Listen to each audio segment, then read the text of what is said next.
की इतनी पीड़िता आ जाए, धीरे धीरे भगत सिंह लड़ाई को लड़ते लड़ते जब 21 साल की अवस्था में पहुंचे हैं तो भगत सिंह की मां एक बार कहने लगी, भगत तुम जवानी अवस्था में पहुंच गए हो और इधर उधर घूमते रहते हो, हमको लगता है तुम्हारी शादी करती जाए। तो भगत सिंह कहने लगे, माँ मैंने तो शादी कर ली है। भगत सिंह की मां कहने लगी, बेटा तुमने शादी कर ली, हमें बताए भी नहीं किसके साथ। भगत सिंह ने कहा, भैया हमने इस देश के साथ शादी कर ली है, इसी देश के लिए हम मरेंगे, इसी देश के लिए जिएंगे। भगत सिंह की मां कहती है, बेटा तुम्हें हमारी शादी की चिंता सता रही है मां, लेकिन तुम्हें पता है हमें अपने देश की स्वतंत्रता की चिंता सता रही है, हम इस देश के लिए अपने प्राणों को निछावर कर देंगे। तुम्हें सताई रही है मेरे भैया तेरी सगाई की चिंता, हमें सताई रही है मेरी भैया मेरी आजादी की चिंता।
नहीं होती, लेकिन शादी के बाद हमें घरवाले की चिंता हो जाएगी, घर की चिंता हो जाएगी, तो अपने देश के लिए हम कुछ नहीं कर पाएंगे। ये 50 राशि मुद्राएं सब समाज हमारे संजय भैया जी की तरफ से 50 राशि मुद्राएं मत को सम्मान कर बहुत बहुत धन्यवाद, बहुत बहुत साधुवाद।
भैया तुम्हें हमारी शादी की चिंता सता रही ना, लेकिन हमें अपने देश की स्वतंत्रता की चिंता सता रही है। इसी देश के लिए हम जिएंगे और इसी देश के लिए अपने प्राणों को आहुति दे देंगे।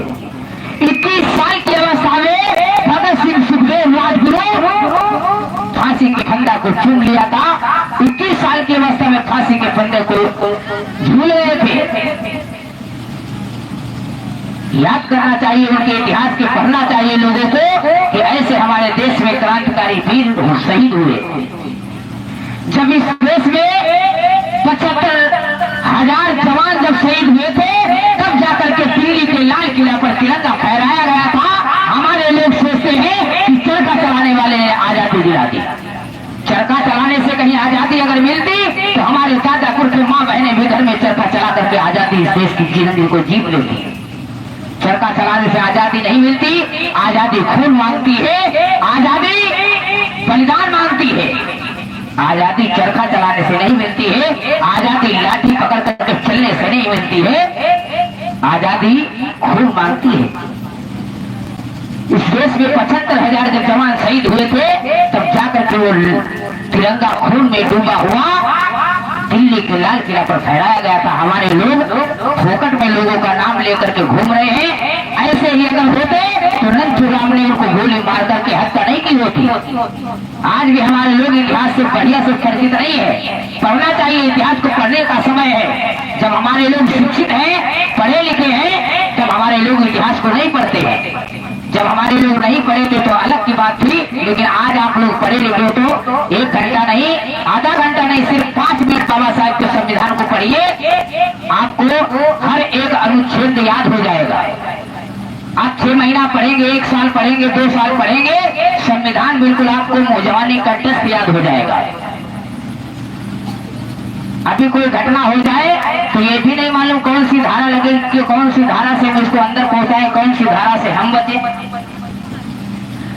रात दिन बराबर जो है माँ बहनों के साथ में उपद्रव होता है, माँ बहनों के साथ में छेड़छाड़ होती है, कभी ट्रेनों में, कभी बसों में, कभी राह गलियों में।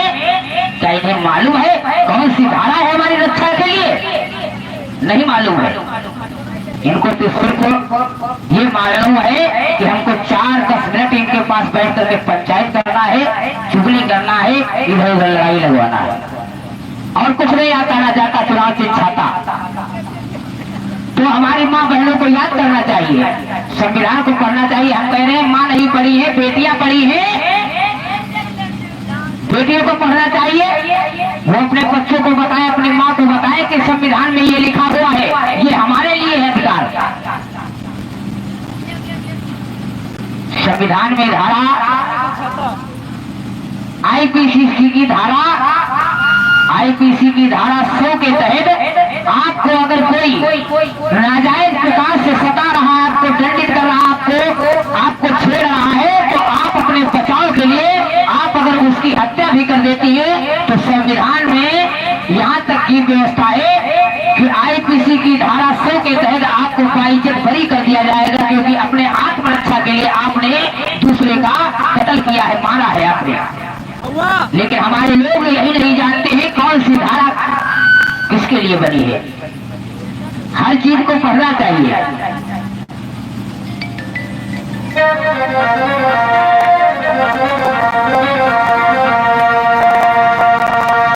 आइए, आप लोगों ने बहुत से महापुरुषों को नाम सुना होगा, जिसमें बाबा साहब ने का त्याग बलिदान और ज्योतिबा फूले का त्याग बलिदान। ज्योतिबा फूले तो ऐसे राष्ट्रपिता हैं जिनके इतिहास को पढ़ने पर भी एक बार आंसू आ जाते हैं आंखों से। ज्योतिबा फूले माली समाज में पैदा हुए थे। इनकी पत्नी जो थी माता सावित्री बाई फूले, जो घर घर जाकर के नारियों को हाथ में कलम पकड़ाने का काम किया, कलम पकड़ा करके इनको शिक्षित करने का काम किया। पहली शिक्षिका अगर कोई है तो माता सावित्री बाई फूले। उनका साथ देने वाले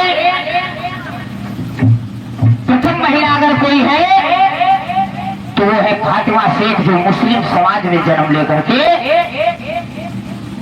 माता सावित्री बाई फुले का साथ दिया और उस्मान शेख ने राष्ट्रपिता ज्योतिबा फुले का साथ देकर के पहला स्कूल खोलने का काम किया। लोगों को पढ़ना चाहिए इन महापुरुषों के इतिहास को। जानकारी सबसे बड़ा हथियार होता है, जानकारी नहीं है तो आप कुछ भी नहीं है। आइए एक मां बहनों के लिए बहुत सुंदर गीत। निवृत्ति देती बैठे गरीब वैसे निगरत हुए करते हैं दैसो तो बकर बकर बकर बकर कर लो। हमका ना सुहर सुनाओ, ना गीत सुनाओ, ना कुछ सुनाओ। परेशान ना हो, आंखों के लिए हम लाए हैं मसाला, थोड़ा बहुत मालूम है, सुनाए देखो, सुन लो। इनकी कढ़ैया में पूरी बात करती है, कहीं पहिया लगे छत पहले हो जाए है?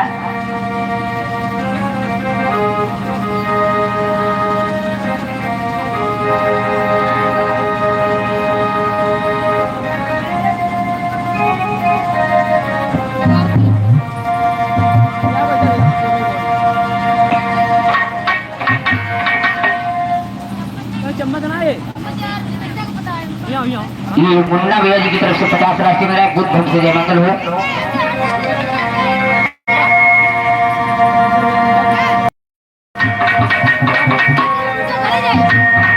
आइए बहुत सुंदर एक गीत।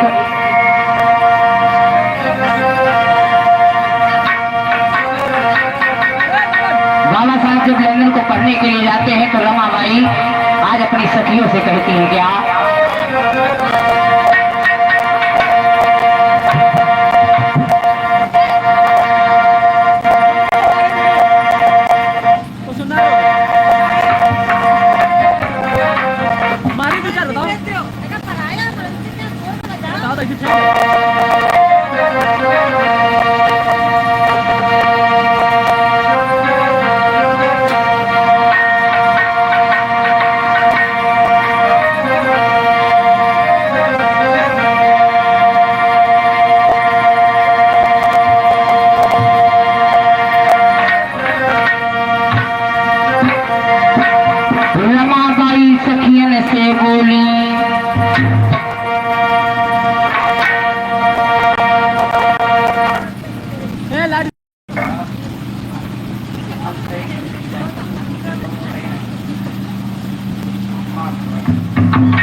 Ayo. Ayo.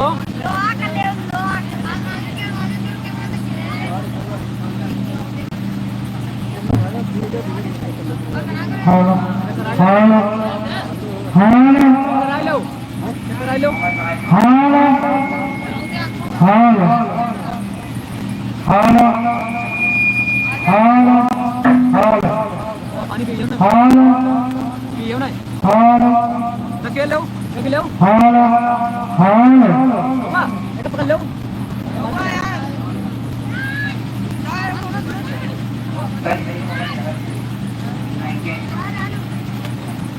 Aduh.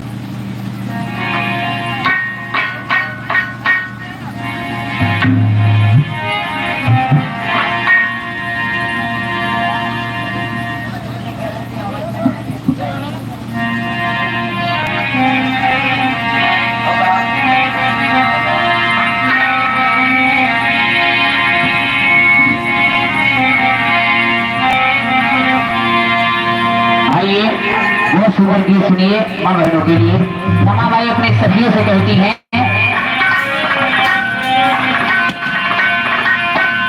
रमाबाई सखियन से बोली और बड़े पढ़ैया बाल माँ, रमाबाई सखियन से बोली।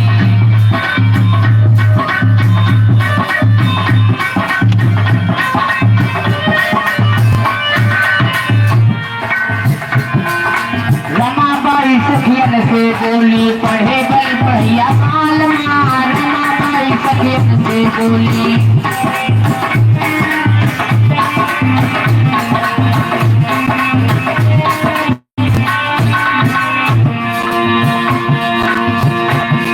असुलोनीता और विनीता, असुलोनीता और विनीता पढ़न चले गए बाल माँ, रमाबाई सखियन से बोली।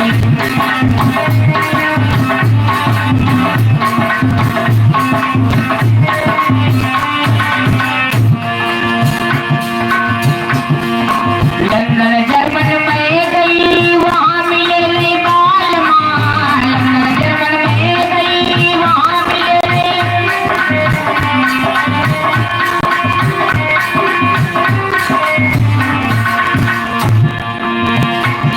और अमेरिका में पता लगा है, और अमेरिका में पता लगा है, पढ़ने चले गए बाल माँ, रमाबाई सखियन से बोली।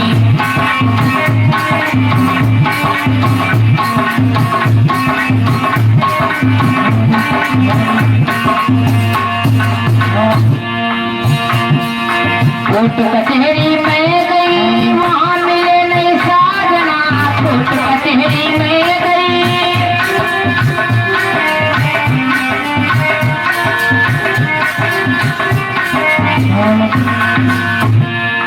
दिल्ली की संसद में देखा, दिल्ली की संसद में देखा, बने मनीषर बाल माँ, दिल्ली की संसद चले गए बाल माँ।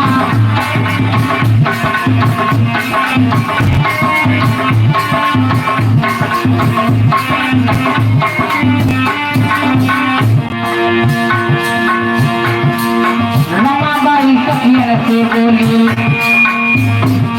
रमाबाई सखियन से बोली, पढ़ने चले गए बाल माँ, रमाबाई सखियन से बोली।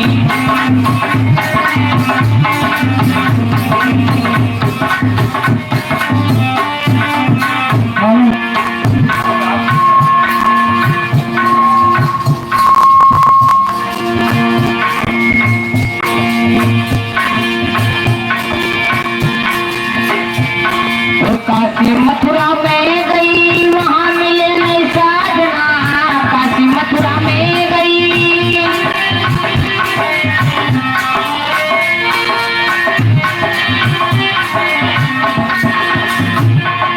बोध गया में विचार सुनाते, बोध गया में विचार सुनाते, वहाँ मिले हैं बाल माँ, सुनो नीता और विनीता, पढ़ने चले गए बाल माँ।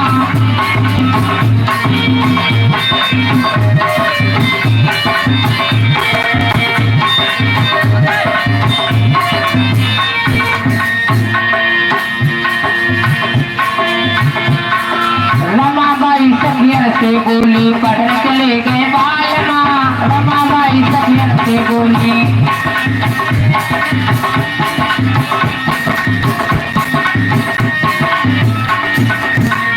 बोली सभागत गौतम भगवान की बोली बाबा साहेब भीमराव अम्बेडकर की जाए पानी पी ले।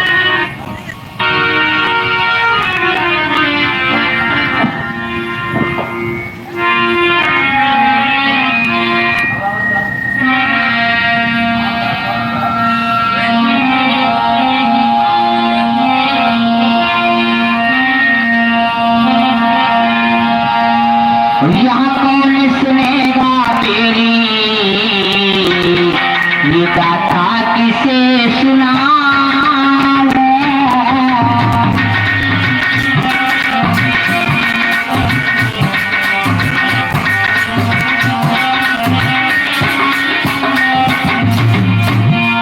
यहाँ कौन सुनेगा मेरी ये गाथा किसे सुनाऊं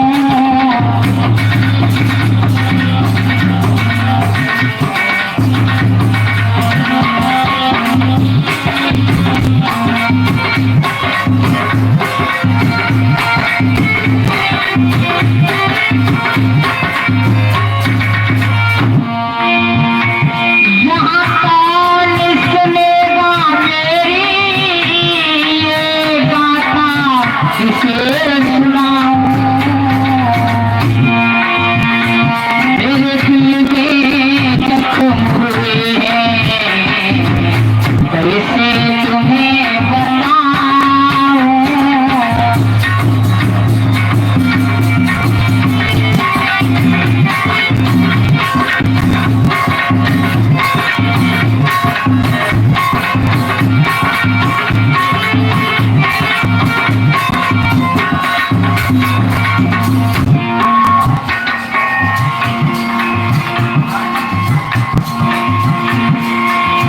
बाबा तुम्हारे त्याग को मैं भी क्या भूल जाऊं बाबा तुम्हारे त्याग को मैं भी क्या भूल जाऊं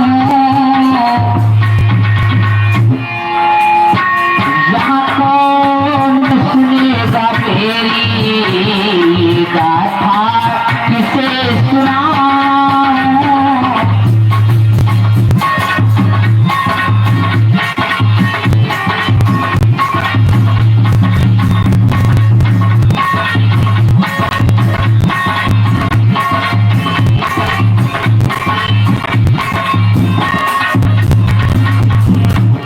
यहाँ कौन सुनेगा मेरी ये गाथा तुम्हें सुनाऊं ये दिल में जख्म हुए हैं कैसे तुम्हें बताऊं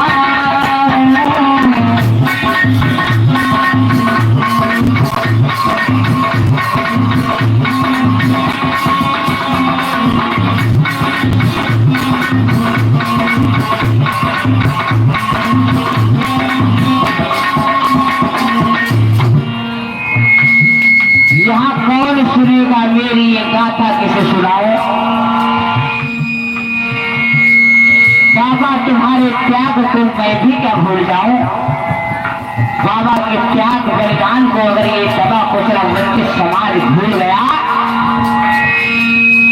तो जरा भी समय नहीं लगेगा इस समाज को लोग फिर से गुलाम बना लेंगे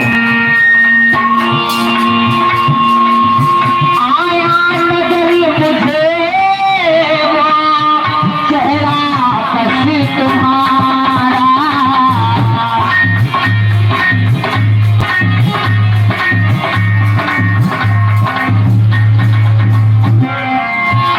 आया कसी नजर वो चेहरा कसी तुम्हारा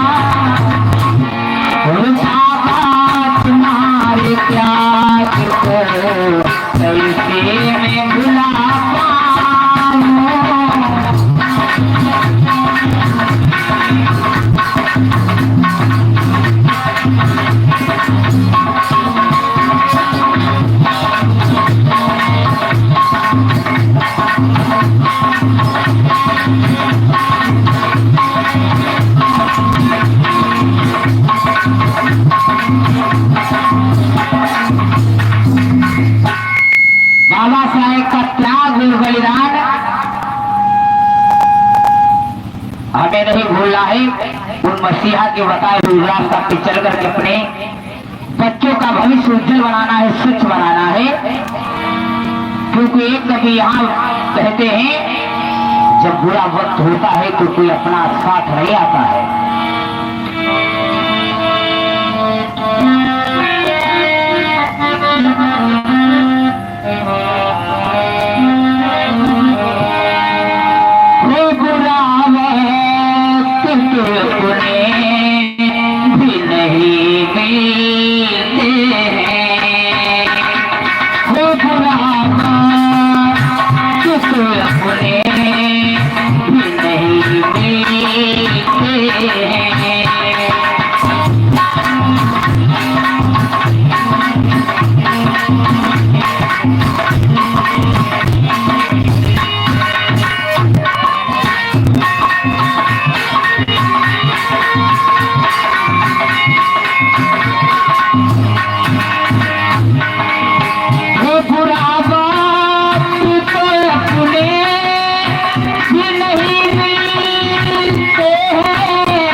बेच लेता है। कब आ रहा है समय 6 महीना रुक जाओ, आदमी कितने लगेगा? मात्र 75 रुपए में आदमी अपने आप को बेच देता है। 75 रुपए में ये आदमी अपने आप को बेच देता है। काहे के लिए? सिर्फ अपनी एक इच्छा पूरी करने के लिए। घर परिवार की इच्छा कोई मतलब नहीं, अपनी इच्छा पूरी करने के लिए अपने आप को बेच देता है। और ये भी नहीं जानता कि जो हम ये 75 रुपए का अपना वोट बेच रहे हैं, इसके लिए उस महापुरुष ने अपने 4 बच्चों को कुर्बान कर दिया था। एक बार भी नहीं सोचता। 4 बच्चों को कुर्बान कर दिया था, तब जाकर के हमें ठप्पा लगाने का अधिकार मिला था। वो भी नहीं मिलता अगर बाबा साहब ने लड़ाई ना लड़ी होती। अधिकार मांगने से नहीं मिलते हैं, अधिकार को छीनना पड़ता है। मांगने से तो भीख भी नहीं मिलती है। हमारे लोग सोचते हैं ये वोट डालने का अधिकार हमें मुफ्त में मिल गया, तो आप गलत फहमी में जी रहे हैं, आप गलत फहमी के शिकार हुए हैं। आपको यही नहीं पता है कि जिस वोट के लिए आप अपने आप को बहुत बड़ा गौरवान्वित समझते हैं, इसी वोट के लिए बाबा साहेब ने दर की ठोकरें खाई थी, 4 बच्चों को कुर्बान किया था, अपने पत्नी रमाबाई को कुर्बान कर दिया, अनेक प्रकार के दुख झेले थे, तब जाकर के वोट डालने का अधिकार ला पाए थे तुम्हारे लिए। 75 रुपए में वोट हमारे दादापुर से बेच देते हैं, भाई बेच देते हैं, और एक जोड़ी बैल पर यहां हमारी बहनी अपने वोट बेच देती है। वो चांदी हुए तो कोई बात नहीं, चल जाए तो गोटा चांदी पर बेच, एक साड़ी मिल जाए तो एक जोड़ी बैल मिल जाए, भैया बस तुम्हें देखो परेशान है। हाँ, अरे माँ बहनों, एक बार ये सोच लेना चाहिए था कि जो आपकी हक की लड़ाई लड़ सके, ऐसा आप अपना प्रतिनिधित्व खड़ा कीजिए। ये कौन है? ये पंच है, प्रधान है, एमपी है, एमएलए है, दरोगा है, ये कौन है तुम्हारे? अभी तक यही नहीं मालूम? इनको लगता है बहुत बड़े डीएम है। ये सब तुम्हारे जनता के नौकर है, ये सब जनता के नौकर है। आपके वोट से चुनकर लिए ऊंची ऊंची पदवी पर पहुंचते हैं, संसद में बैठने का अधिकार अगर मिलता है तो आपके वोट के बदौलत से नहीं मिलता है। इनका कोई अधिकार नहीं है कि आपकी पूंजी को हनन करे, आपके समस्या पैदा करे। इनका सिर्फ यही होता है नेतृत्व कि आपकी समस्याओं को लेकर के ये ऊपर पहुंचाए ताकि हमारी समस्या हल हो सके। लेकिन यहाँ के चतुर और चालाक लोग यहाँ किसान की, गरीबों की समस्या को नहीं देखते हैं, वो ये देखते हैं कौन सा तालाब खुदाना है, कहां से 4 लाख रुपए मिल जाए, फट से अकाउंट में आ जाए। ये जो लोग आज भी गरीबों का पैसा खाते हैं, वो लोग कभी जीवन में सक्सेस नहीं हो पाएंगे। आपका मकान तो अच्छा बन सकता है, आपके द्वारे 4 पहिए गाड़ी तो आ सकती है, लेकिन आप जीवन में सम्मान नहीं पा सकते। एक ही बार तो जनता को ठगोगे, 1000 बार थोड़ा ठगोगे। जनता जब बदला लेती है ना, तो भागने के लिए सभी दरवाजे बंद नजर आते हैं। हमारे लोग सोचते हैं कि हमने अब की बार में जीत लिया, दोबारा बार में भी जीत लेंगे। ऐसा ही तो बाबा साहब के साथ में हुआ।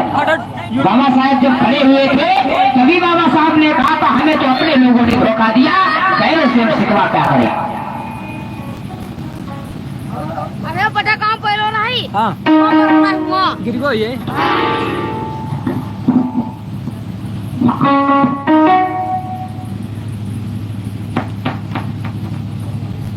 तभी बाबा साहब ने कहा था हम गैरों से क्यों शिकायत करें, मुझे तो अपने ही लोगों ने लूटा है। भाई पेड़ का काटने का रास्ता नजर नहीं आता अगर कुल्हाड़ी में लकड़ी का हिस्सा बेच बना करना पड़ा होता। पहले आपको पता है अपना खून अपना नहीं होता है। कभी कभी लोगों को समझना चाहिए, इतिहास के पन्नों को पढ़ना चाहिए, आपकी आंखें कपाट खुल जाएंगे कि अपना खून अपना नहीं होता है कभी। मेरे यार इसमें कोई धोखा नहीं है, अपना खून अपना होता नहीं है, अपना खून अपना होता नहीं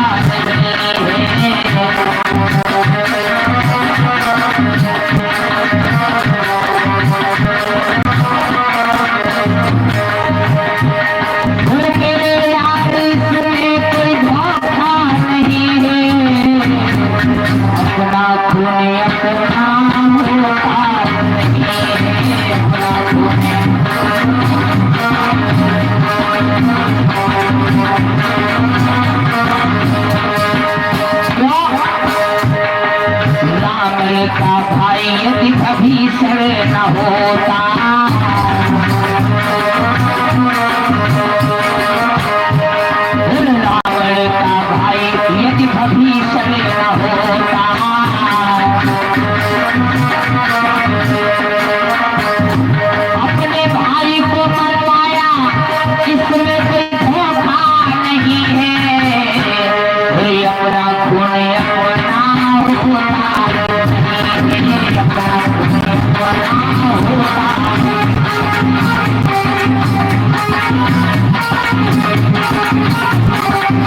को सरेआम आगी में जलाया नहीं जाता। हमारे लोग आज भी होली मनाते हैं। कश्यप का बेटा यदि पहला दिन होता,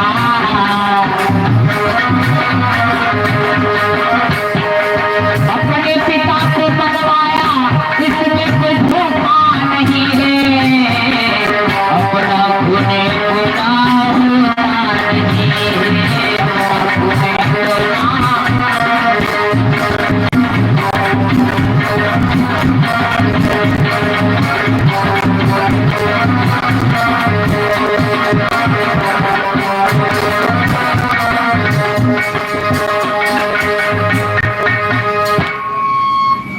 ये 20 राष्ट्रपति बेचीलाल दादी की तरफ से बुद्ध से जय मंगल हो।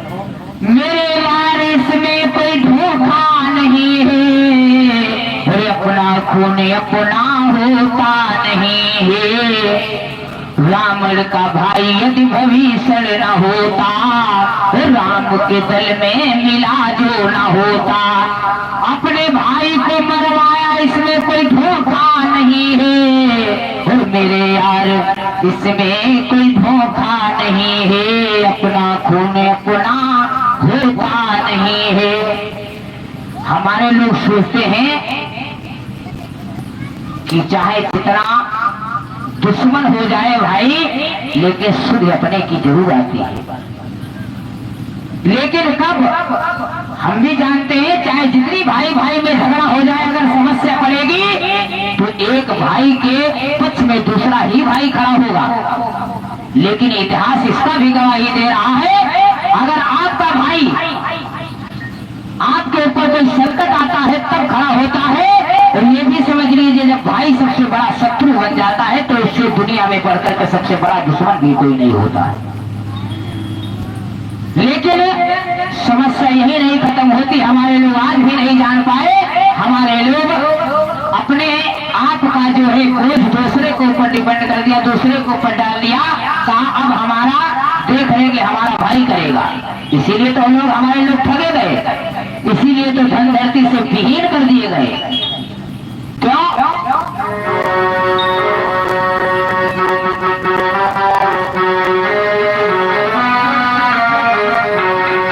भेद में भेद छुपा था, तुम्हें मालूम नहीं था। फसाना जाली लिखा था, तुम्हें मालूम नहीं था।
अगर जानते तो आज न जाने कब के हमारे लोग गुलामी की जंजीरों से आजाद हो गए होते।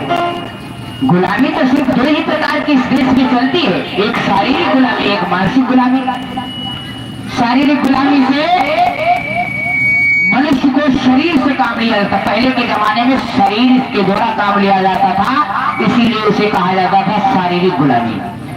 शरीर की गुलामी लोग पहले के जमाने में खेत गुड़वा लेते थे, गन्ना गुड़वा लेते थे, चन्नी में चारा डलवाते थे, गोबर उठवाते थे, चैला चिरवाते थे, झाड़ू लगवाते थे।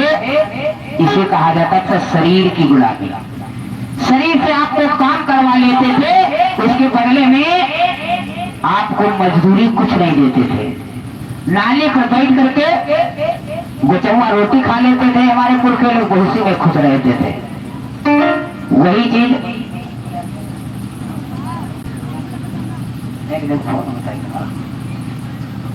तो गुचौआ रोटी खाते थे हमारे पुरखे, चुरुआ बांध कर पानी पी लेते थे। तब वो हमारे दादा पुरखों लोगों को इतना ज्ञान नहीं था, लेकिन तब भी विद्वान थे, बढ़िया थे, समझदार थे। लेकिन अब जितना शिक्षित समाज होता जा रहा है, उतना ही एक दूसरे से लोग भागते हुए दूर जा रहे हैं। आज घर में 4 लोग रहते हैं, चारों लोगों की सहमति एक साथ में बैठ करके नहीं होती। चारों लोग अगर खाना भी खाते हैं तो 4 लोगों को खाना खाने का भी समय नहीं है, कितने समय खाना है। 4 लोग अगर खाना खाते हैं तो एक लोग अपने कमरे में खा रहे हैं, वो दूसरे अपने कमरे में खा रहे हैं, वो बाहर खा रहे हैं, वो अंदर खा रहे हैं। जब से ये मोबाइल चला है तब से घर में जो है हर आदमी अलग अलग हो गया है। सब मोबाइल अपना अपना लेकर के अपने में ही बिजी रहते हैं। एक दूसरे से कौन बोले, कौन करेगा बाप का सम्मान, कौन करेगा माँ का सम्मान, कौन करेगा भाई बुजुर्गों बड़े बुजुर्गों का सम्मान, कोई नहीं करेगा। जितना आजकल मनुष्य आटा नहीं खाता है, उससे ज्यादा ये मनुष्य आजकल का डाटा खा जाता है, डाटा खा जाता है। रात 12 बज नहीं पाते, कहते भैया हार्ड स्पोर्ट दो, जोड़ो जोड़ो जोड़ो जोड़ा लागत। तो इसीलिए मनुष्य के अंदर दूरियां हो गई है। और जहां एकता होती है भाइयों, वहीं पे मजबूती होती है। एक बार एक अंगूर वाला अंगूर पर ठेला पे अंगूर लगाए हुए था। एक ग्राहक जाकर के कहने लगा भैया मुझे अंगूर दे दो। पहले कितने चाहिए, कहने लगा 1 किलो हमें अंगूर चाहिए। कहने लगे भैया ले लो। तो एक तरफ टूटे हुए अंगूर धरे थे, तो उस दुकानदार ने कहा भैया ये अंगूर जो तुम्हें नजर आ रहे हैं इसकी कीमत मात्र 50 रुपए है, और ये जो आपको दिख रहे हैं दूसरी तरफ धरे हुए इनकी कीमत 100 रुपए है। तो ग्राहक कहने लगा भैया इसमें कौन सा फर्क है, अंगूर ये भी है? तो कहने लगा हाँ अंगूर ये भी है, सही है, बढ़िया है, खराब नहीं है, और अंगूर ये भी है। बोले भैया फिर ये इतने महंगे क्यों? तो अंगूर वाले ने कहा भैया ये अंगूर इसलिए सस्ते हैं क्योंकि इन्होंने गुच्छा से ये टूट गए हैं, इसीलिए इनकी कीमत कम हो गई है। और जो गुच्छा में है इनकी कीमत 100 रुपए है। जो एक जगह रहने की कीमत होती है वो अलग अलग रहने की कीमत नहीं होती है। एक जगह रहोगे बहुत ताकत होगी, अलग अलग हो जाओगे तो लोग सताने वाले बहुत मिलेंगे, एक एक करके सभी लोगों को खत्म कर देंगे, पता ही नहीं चलेगा कब क्या हो गया।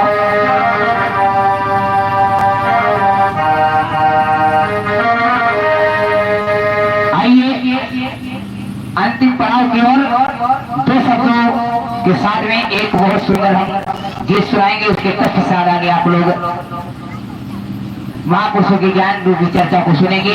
जब इस देश में, हमारे देश में जिस समय बाबा साहेब भीमराव अम्बेडकर का जन्म हुआ,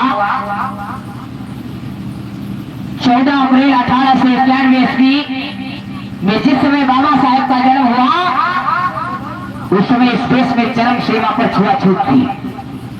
उस समय भारी चरम सीमा पर छुआछूत थी, तब बाबा साहेब का जन्म हुआ था। और रानी विक्टोरिया के कहने पर इस देश में ईस्ट इंडिया कंपनी सन 1600 में आई। सन 1600 में आई राज करने के लिए नहीं, व्यापार करने के लिए। राज करने के लिए नहीं, व्यापार करने के लिए आई थी ईस्ट इंडिया कंपनी सन 1600 में। और सन 1600 में आई तो यहाँ लोगों को देखा तो सोचने लगे यहाँ तो राज करने वाला है, यहाँ पे वाला नहीं है। तो राज करने लगे, राज करने वाला उनको हम लोगों ने बनाया, तब कर रहे हैं।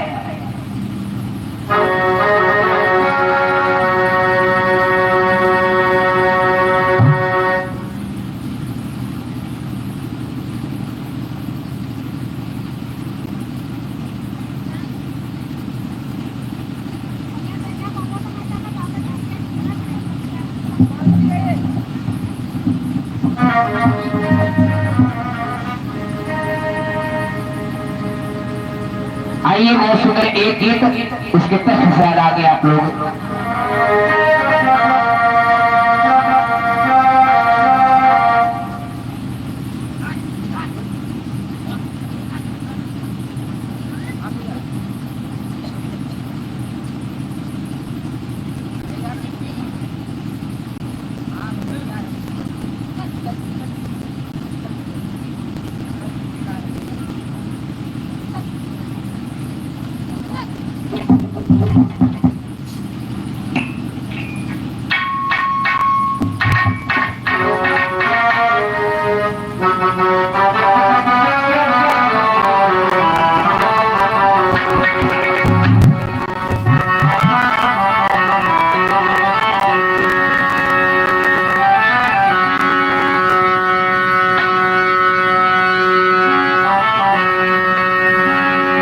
मेरे भीम की कुर्बानी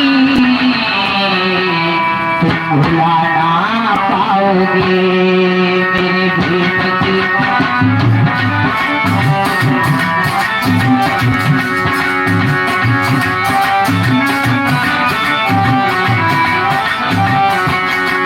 अरे सामने साहिब का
सभी लोग अपनी जगह पर खड़े हो जाएंगे, 2 बार वंदना कर लेंगे, उसके बाद वाणी को विराम करेंगे।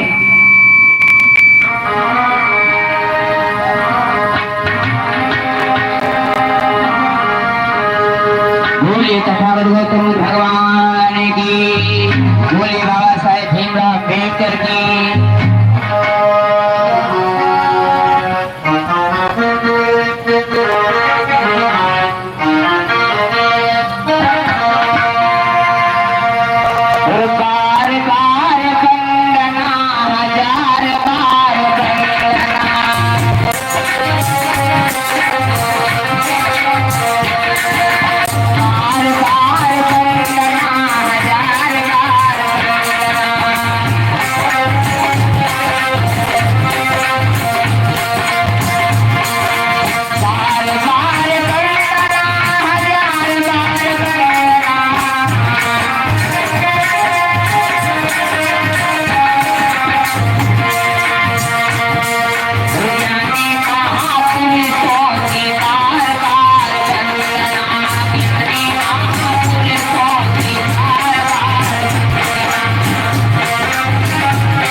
करे मेरे सत्यनारायण पश्चिम दिमाग सुदित दिमाग साधु साधु साधु।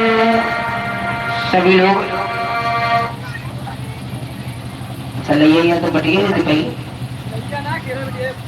हाँ खीर फिर बैठो सब लोग खाओ। और फ्री में सब लोग खीर खाई हो तब तो फिर बढ़ाई दिए। आज हम थोड़ा वही पेट खराब हुई